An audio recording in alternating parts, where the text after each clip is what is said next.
तो फिर ये कौन है? आपके दादाजी। तो ये कौन है? आपके दादाजी। तो मेरे क्या दो दादा हैं? ये दादा एक ही है, जो मरे थे वो ये है। हे। तो ये क्या तुम्हारे दादा हैं? अरे दोनों आपके दादा मालिक। अरे तुम अभी बोले मेरे एक दादा, आप बोलते हो दो दादा है। दादा एक ही है, फोटो दो है। मरने से पहले ऐसे दिखते थे, मरने के बाद ऐसे दिखते थे। मरने के बाद? मतलब मरते समय ऐसे दिखते थे। तो ये क्या इस घर में मरे थे? अपने घर में मरे थे। तो ये इनका घर नहीं है? ये घर उनका ही है।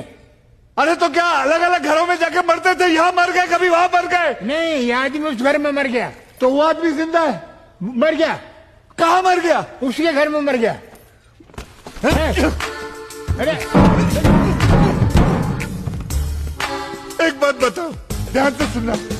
ये आदमी जब जवान था इधर रहता था। हाँ। ये आदमी जब बूढ़ा हुआ उधर रहता था। हाँ। लेकिन ये दोनों आदमी एक ही है।